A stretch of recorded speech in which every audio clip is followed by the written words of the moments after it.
doing today? Friends and family, welcome back to another video. As always, I hope everybody's having a blessed day. If not, I will be praying that it gets better.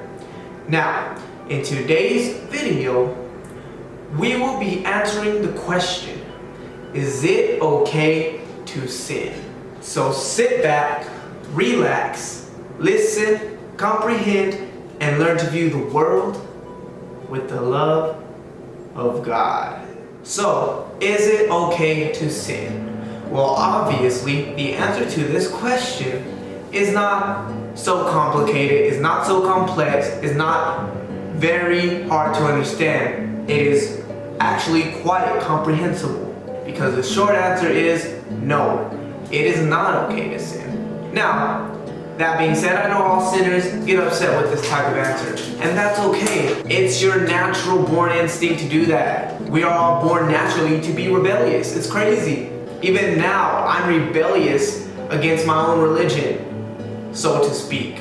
I say it because I'm not preaching what I grew up learning. I'm not preaching what I grew up hearing. I'm preaching something totally different. But I still keep the fundamentals of what I was taught. Why? Because that's what basically religion is for. That's what the Bible is for.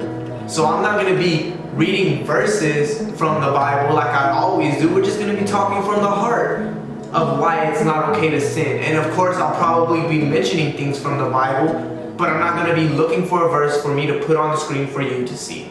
Now that being said, think about sin. What is sin? Sin has a lot to do with worldly things, right? But let's see. It has to do with defiling your body, right? And so before we get into it, that's what I want to say.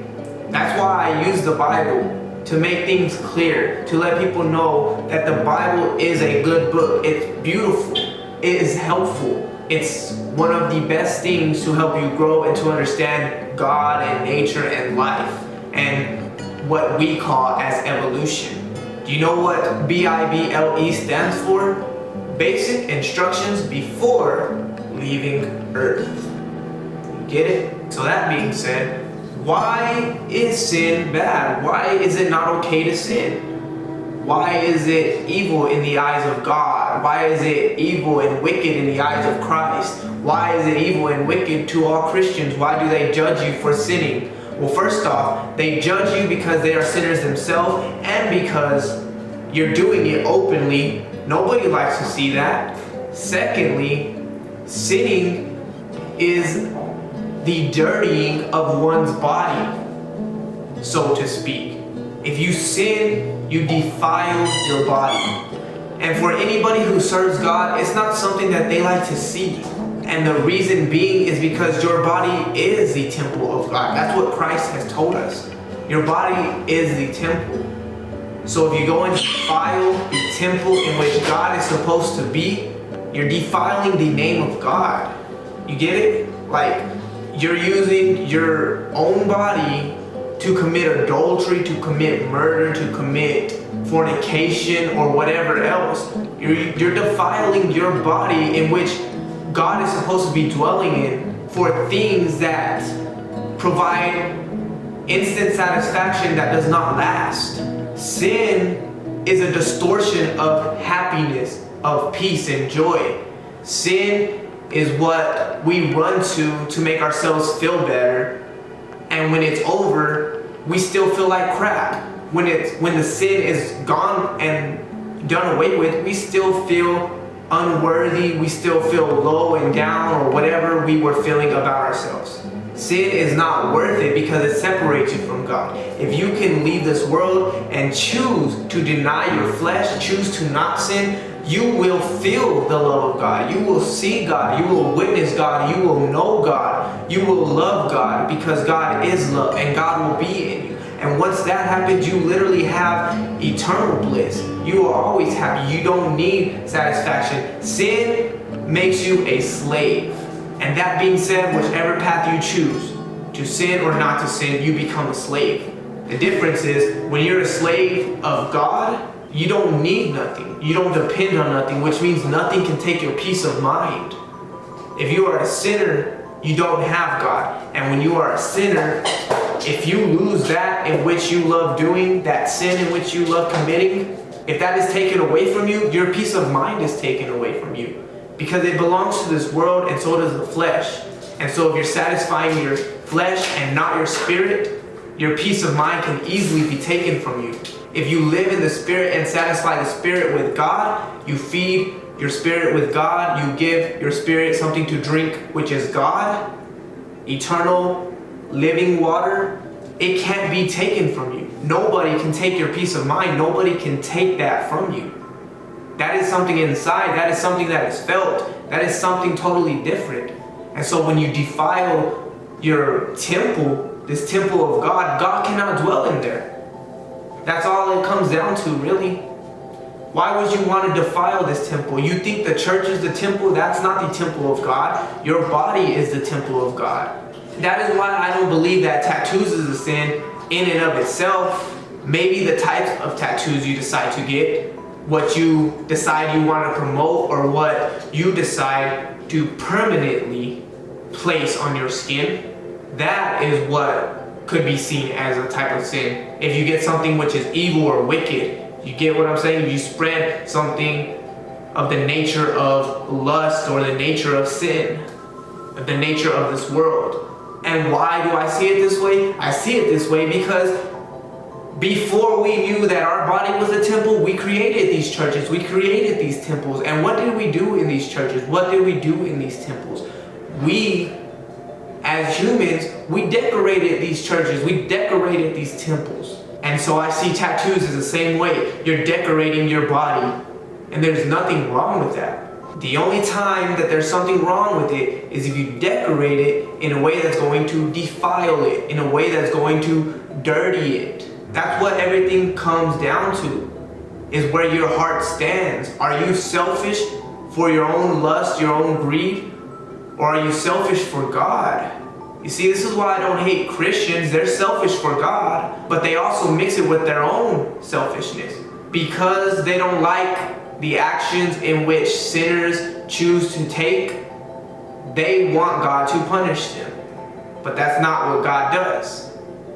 The truth is they will be punished because they belong to this world, and this world belongs to Satan. You get it? But that's a totally different conversation. That's a totally different teaching or understanding or lesson. But anyway, that's what's really going on. And that is why your Bible says a friend of this world is an enemy of God. It's not because God hates them, but it's literally because you don't exist to him. I don't know how we can explain this other than light and darkness. It's clear to see God is light, and there's no darkness inside of light. What God is not is the absence of light, which is darkness. But imagine if this light comes over here, it's gonna light it up and the darkness will be gone. The darkness will now be over here. The darkness hates the light. The light is more powerful than the darkness. And you know this when you use an example of a match. A match can light an entire room that is pitch black, and the match is this big. So you yourself must be the light of the world. You must help people. You must love people. Light is love. They are one and the same. Love is light and light is love. God is this. This is God, the real God, the true God, the true nature of God's existence, his being. He is love. He is light. He's not darkness. There's no darkness found within him. And that being said, that's basically what sin is. It's just a distortion of this love, of this light, of this happiness. It's a distortion to distract you, to put it in other words. It's here to fool you into thinking, oh, this brings me joy, this brings me happiness. Every time I do it, I feel better, but it doesn't last long. It's taken away, it's gone quickly.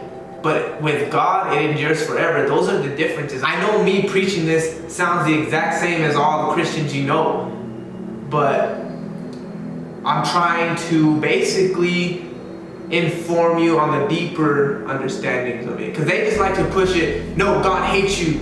No, don't do this or you're going to be punished or you're going to hell. I hate that you do this because God hates you as well. That's not how none of this works. It's just the basic laws and the basic agreement in which the entire spirit realm has come to agree upon. That's hard to understand, but it makes more sense than what Christians shove down your throat. Because even those who judge you for sinning are sinners. We all fall short of His glory. And so if we judge you for your sin, then imagine God if He were to judge us. He's going to judge us for our sin. We didn't want to take it easy on anybody else, so why would God take it easy on us? We didn't want to forgive anybody else, so why would God forgive us? That's just how it works. That's how everything happens. That's why Jesus taught the lessons He taught, preached the things He preached, said the things He said, did the things He did. He didn't want to just say it, but He wanted to prove it. He wanted to show it. And if you want life, then that's how you must live. You must not sin. You must not defile your body. You must not be selfish. You must not live for yourself. You must live for others. This is what Jesus taught. Jesus teaching 101. Love one another as I have loved you. In doing so, you show my Father that you have accepted me. Because my Father is love. And He loves that you love. It's that simple. So there you have it. I don't support that it's okay to sin. But I do support your free will. You do what you want. Because as we all know, there's cause and effect. If you choose darkness, you're gonna basically attract darkness and evil and punishment to you. This is how the law of attraction comes about. That's why those who sin, those who are of the world, none of them are truly happy. There's not one person in Hollywood who is actually happy. Yeah, they will put on a happy face for you to see, but they're all depressed. They are all sad. They are all lost. They are all scared. None of them are happy in all in which they have received. Why? Because their happiness comes from the world and it cannot satisfy them fully. They are still looking for something. They still need something, but they don't know what it is. They have an idea, but because of religion, they don't want to accept the idea. And that being said, take a look at the ones who are truly happy. Who are the ones who are truly happy? The ones who don't care about this world, but their trust, their love, their faith, everything in which they contain and in which they can express, everything revolves around God. And they are happy, really happy. And I'm not talking about the people who put a fake smile and falsely or wrongly serve God. I'm talking about people who found God within themselves. There is a difference, trust me. If they're trying to force God upon you, then they haven't found God. Sorry to say, because God cannot be forced upon, which then means He cannot force Himself upon you. If He can't be tempted with evil, then He can't tempt you with evil. If He cannot be forced upon, then He cannot force upon you. If you cannot take His free will away, He cannot take your free will away. So that's what I mean whenever I say you do what you want, but you will suffer the consequences. You will have to pay for your choices. You do what you want to do. That is the law. I know I sound like Aleister Crowley, right? I've heard this type of stuff. I've studied this stuff. I studied it when I was in religion. And now I understand what is actually being said. All messages can be distorted. The law is do what you want, but don't be evil. Don't hurt others. Don't be wicked. Don't be selfish. Love people. Because when you truly love, when you truly understand, you don't even want to do stuff for yourself. You want to do stuff for other people. You want to do stuff for God. You don't want nothing for yourself, so you can't sin. It's that simple. And that message was distorted because Aleister Crowley was literally trying to use all this knowledge, all his learning and understanding for evil, for selfish ways, for greedy ways. He was trying to be wicked. That's who he was. And I don't blame him. Nobody even took the time to realize his history. He grew up Christian. It was only because he thought he was dying he went to the dark side, and then he thought the dark side was the only way you can reach God. Many people are like this. That's a service to self path. I don't promote that path. That's the path of darkness.